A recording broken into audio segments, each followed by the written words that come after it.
Action. Mama.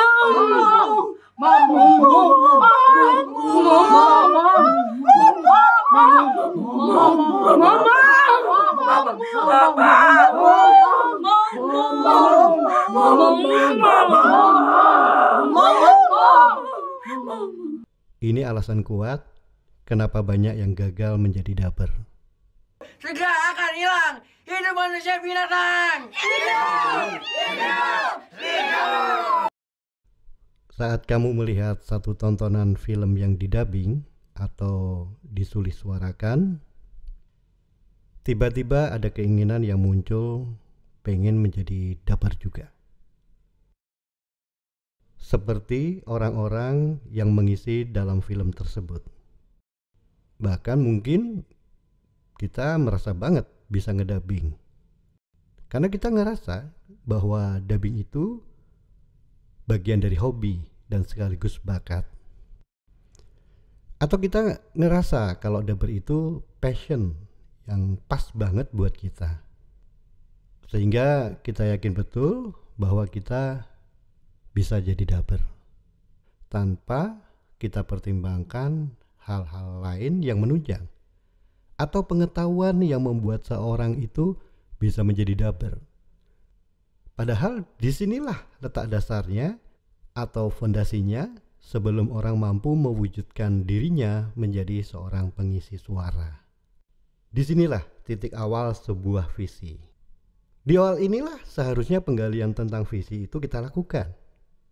Misal saja kita bisa mulai dari pertanyaan-pertanyaan yang sifatnya ke dalam diri. Kenapa ya aku mesti jadi dubber? Emang kalau nggak jadi dubber kenapa? Lagian apa sih yang sebenarnya membuat aku pengen jadi dubber? Dan banyak lagi pertanyaan-pertanyaan itu yang harus kita jawab dengan jujur. Sehingga dari situ akan muncul jawaban yang semakin memperkuat visi untuk menjadi dubber. Kenapa visi itu mesti kuat dan harus di awalan? Jawabannya adalah tanpa visi yang kuat biasanya orang tidak akan bertahan dalam menghadapi sebuah proses. Sementara proses setiap orang itu pasti berbeda-beda. Ada yang lama, ada yang cepat, ada yang banyak kendala, tapi ada juga yang tidak ada kendala atau sedikit kendala.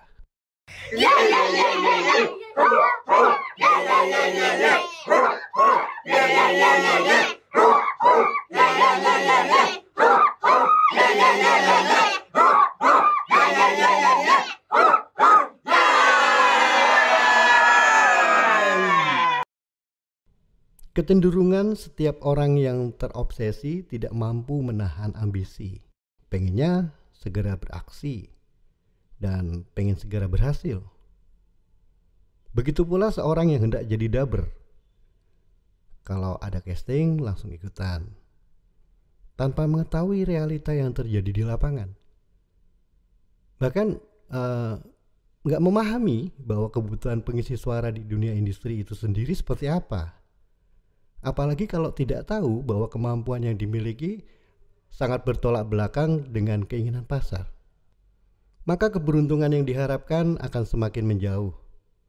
Bahkan yang paling konyol adalah tidak mengetahui bahwa pesaingnya adalah senior-senior yang sudah banyak pengalaman. Dan tentu saja sudah teruji tanggung jawabnya ketika mereka menyelesaikan pekerjaan sebagai seorang pelaku suara. Sudah teruji profesionalismenya. Naiklah ke punggung elang dan terbanglah ke angkasa. Bunyikan tanda peperangan. Siap, ketua. Kabarkan ke semuanya, kita bertemu di perbatasan dimensi. Siap, ketua. Nah, apesnya lagi setelah bertahun-tahun mengikuti proses casting, nggak pernah lolos.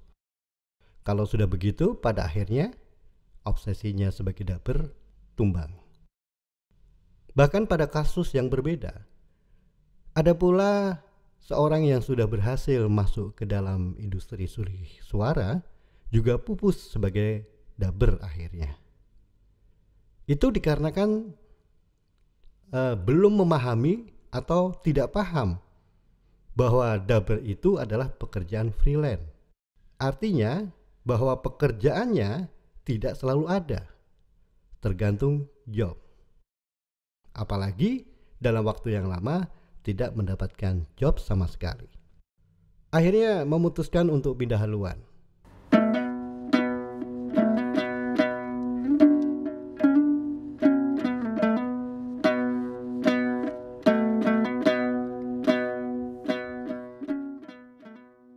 Belum lagi berkaitan dengan honor. Honor dubber pemula yang mungkin dulu di awalnya terbayangkan kalau gaji yang dihasilkan oleh dubber itu besar dengan berbagai informasi yang didapatkan.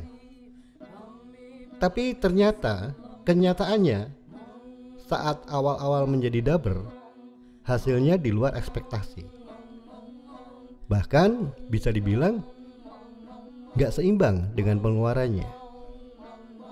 Nah, poin utama dalam pembahasan kali ini adalah bahwa hasil itu akan dapat terwujud apabila kita mampu melewati tahap-tahap proses tersebut. Dan untuk dapat melewati tahap tersebut, hanyalah dibekali dengan fondasi visi yang kuat. Sebab visi juga mendorong kita untuk memecahkan persoalan atau kendala yang muncul di dalam proses yang akan kita hadapi. Itu sebabnya temukan visimu dulu. Apa yang membuatmu ingin jadi dubber?